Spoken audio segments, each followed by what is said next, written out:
夜色沉沉，一艘10000吨级鋼鐵巨獸正在距離烏克蘭海岸線約100公里的海域游曳。它就是俄羅斯黑海艦隊的旗艦莫斯科號導彈巡洋艦。前側那16枚巨大的玄武岩反艦導彈發射管，曾是冷戰時期專門為硬剛北約航母戰鬥群而設計的航母殺手。它是黑海艦隊統治力的象徵，也是俄羅斯在黑海存在的軍事支柱。然而，2枚造價僅100萬元的海王星亞音速反艦導彈貼着海平面悄然逼近。一聲巨響之後，莫斯科號在拖回港口途中沉入黑海，隨艦長眠的還有数十名艦員。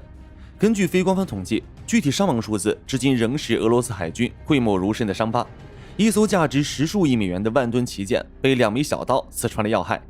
戰爭爆發之初，黑海艦隊絕非這副人人宰割的模樣。這是一支擁有近240年歷史的百戰精銳，戰前擁有約2.3萬官兵，90餘艘艦艇和50餘架飛機，以莫斯科號為旗艦，6艘基洛級常規潛艇，3艘最新銳的11356-2型護衛艦，5艘大型登陸艦。這支力量足以威脅整個黑海的制海權。然而4年之後，這支曾經令人生畏的旗艦已經面目全非。誰才是摧毀黑海艦隊的真正兇手？面對烏克蘭的非對称打擊，俄軍為何毫無還手之力？這支100年艦隊還剩下多少真實戰力？今天我們就一起撥開黑海艦隊從海上堡壘淪為港口靶標的真相，看看這支100年艦隊是如何一步步被推入絕望深淵的。黑海艦隊的歷史可以追溯到240年前。1783年，沙皇叶卡捷琳娜2世下令在克里米亞組建這支艦隊，從此開啟了他在黑海的統治時代。蘇聯時期，黑海艦隊在衛國戰爭中歷經戰火考驗，先後參加了敖德薩和塞瓦斯托波爾保衛戰，逐漸發展成為俄羅斯4大艦隊之一。冷戰時期，黑海艦隊迎來了它的全盛時代。據公開資料，蘇聯解體前的1991年，這支艦隊擁有833艘可型船隻，其中大型水面艦45艘，潛艇28艘，配套150架作戰飛機和85架艦載直升機，總兵力約8萬人。它是一支真正的藍水海軍，航跡遠至印度洋、大西洋，是足以抗衡北約的重要海上力量。在那個年代，黑海艦隊的戰略任務是控制土耳其海峽，應對美國海軍第6艦隊，破壞歐洲的石油航線，以及美國至亞洲的海上交通線，過直布羅陀海峽進入大西洋，從南翼包圍歐洲，支援印度洋分艦隊。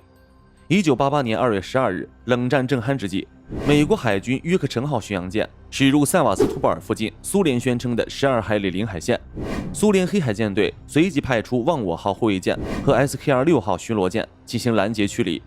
在雙方艦艇近距離對峙中，蘇方採取了撞擊戰術，忘我號撞擊了約克城號的尾部，造成美艦輕微損傷。此次事件後，美艦駛離該海域，並未進一步升級對抗。這是冷戰期間美蘇海軍最後一次直接海上對峙。蘇聯解體後，這支海上勁旅經歷了痛苦的轉型期。1997年，俄烏簽署協議，俄羅斯向烏克蘭租借塞瓦斯托波爾基地，直到2014年，克里米亞併入俄羅斯，黑海艦隊才真正回到自己的港口。黑海艦隊的歷史是一部從沙俄到蘇聯再到俄羅斯的海上霸權史。他曾讓對手膽寒，曾在地中海與北約對峙，曾是黑海无可争議的主人。在冷戰最激烈的年代，他的潛艇能封鎖博斯普魯斯海峽，他的水面艦艇能在数小時內將登陸部隊投送到巴爾幹半島的任何海岸。2008年俄戈戰爭期间，黑海艦隊直接參與了海上封鎖和對格魯吉亞海岸的打擊行動，展示了其區域干預能力。然而，這支100年艦隊在短短4年內被非對稱力量打得支離破碎，這背後不僅是戰術的失敗，更是整個時代的洪流。它的衰落有目共睹，俄軍的思想僵化加上官僚體制已經嚴重滯後於數字化戰爭的節奏。當無人艇和無人機開始主宰海戰場時，俄軍的指揮鏈條仍需要層層請示、逐級匯報，一套決策流程走下來，往往錯過了轉瞬即逝的打擊窗口。而烏克蘭依托北約的信息化網絡，實現了從偵察平台到火力終端的傳感器到射手閉環，發現即鎖定，鎖定即摧毀，整個過程壓縮到幾分鐘甚至幾十秒。這支歷經240年風雨的艦隊，在衝突爆發的幾個月後，便開始了它的崩塌之路。2022年4月14日，旗艦莫斯科號巡洋艦在黑海執行任務時，被2枚海王星反艦導彈擊中，彈藥庫殉爆，艦體嚴重損毀，在退回港口途中沉没。這不僅是俄羅斯自二戰後沉沒的最大噸位戰艦，更是1905年對馬海戰以來首艘被擊沉的旗艦。其配備的區域防空系統原本可覆蓋100公里範圍，是艦隊防空網絡的核心。它的沉沒不僅讓艦隊防空能力大幅滑坡，更嚴重打擊了軍心士氣，迫使艦隊開始收縮部署範圍。此後，黑海艦隊的每艘主力艦艇都變成了被烏克蘭盯上的獵物。2023年9月，烏克蘭使用風暴陰影巡航導彈對塞瓦斯托波爾港發動突襲，基洛级潛艇頓河畔羅斯托夫號在乾船塢中被擊中，徹底失去作戰能力。這種被稱為大洋黑洞的常規潛艇，曾累計發射300餘次口徑巡航導彈，精度高達5米，是俄軍遠程打擊的核心力量之一。同年11月，由於塞瓦斯托波爾基地屢遭袭擊，黑海舰队被迫放棄百年基地，將指揮中心与主力部隊轉移至俄羅斯本土的新羅西斯克港。2024年損失更為集中，大型登陸艦凱撒庫尼科夫號和22160型巡邏艦謝爾蓋科托夫號被烏克蘭無人艇擊沉。在黑海拼殺了近3年的艦隊，如今連自家港口裡停着的船都保不住。截至2026年初，據烏克蘭國防部公布的數据，黑海艦隊約30%的作戰資產已被摧毀或嚴重受損。由39艘戰艦組成的艦隊，至少有13艘被擊沉或失去戰鬥能力，比例高達1/3。這支曾足以對抗北約第6艦隊的百年勁旅，因非對稱打擊已名存實亡。然而，這支百年勁旅真正輸掉的遠不只是這場海戰，它輸掉的不只是戰術，而是一場從艦炮對轟到無人戰爭的時代差距。當敵人不再用軍艦與你對轟，而是用廉價的無人設備從水下、水面、空中發起飽和攻擊時，傳統海軍的巨艦大炮就已經成了昂貴的福把。那麼，同樣是面對非对称威脅，美軍航母會重蹈黑海艦队的覆轍嗎？答案寫在美伊衝突的波斯灣。伊朗方面曾高調宣稱，向林肯號航母發射了多枚導彈，並重創了美軍航母。消息一出，仿佛美式神話就此破滅。但真相呢？美國中央司令部很快否認，沒有命中，沒有損傷，甚至導彈根本就沒有接近航母。有分析指出，伊朗宣稱使用的導彈型號並不具備反艦能力，所謂的重創，連一張殘骸照片都拿不出來。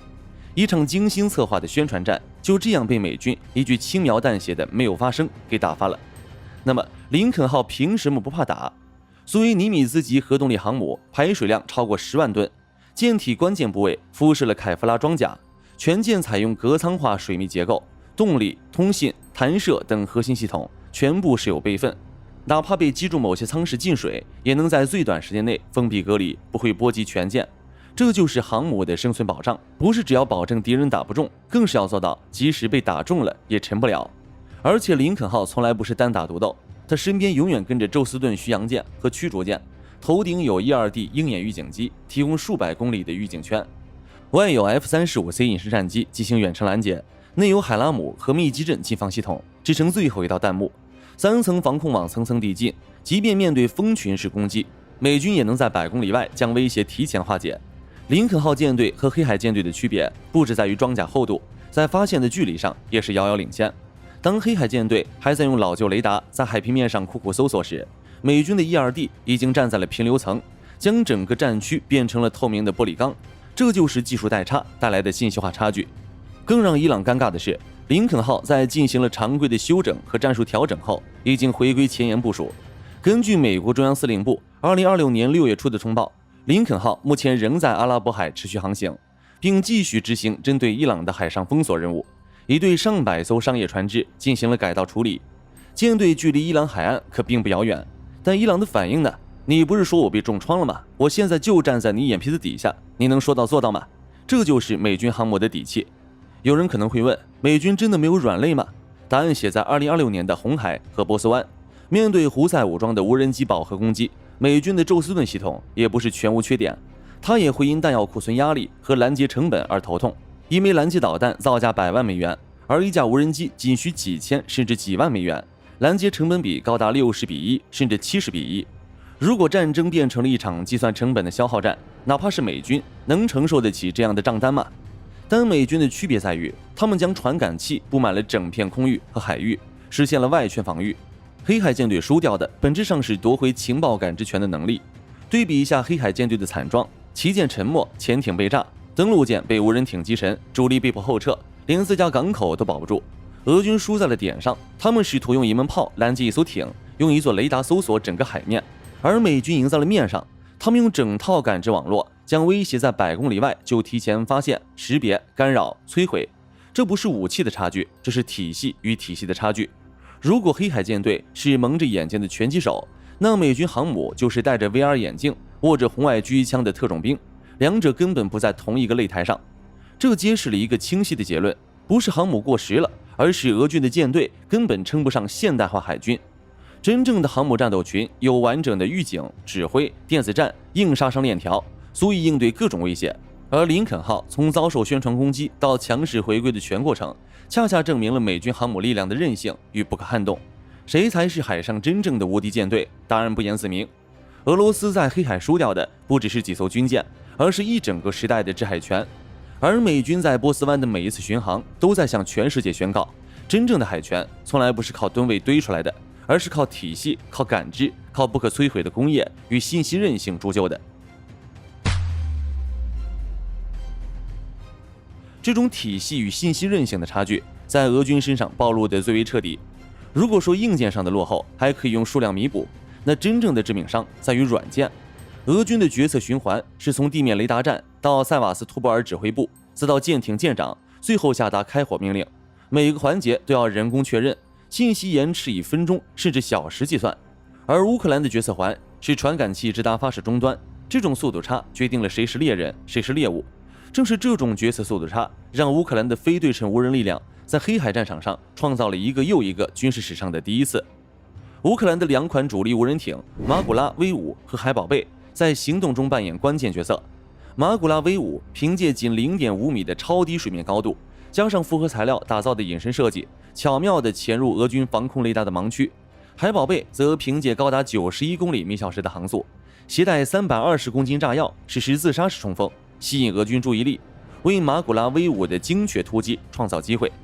當黑海艦隊在港口裡一艘接一艘的沉沒時，敲響的不僅是俄式鋼鐵洪流的喪鐘，更是全球海軍戰略的警鐘。決定海戰勝負的不再是噸位和火炮口徑，而是芯片的算力、數據的流速，以及把廉價的消耗品玩成致命武器的想象力。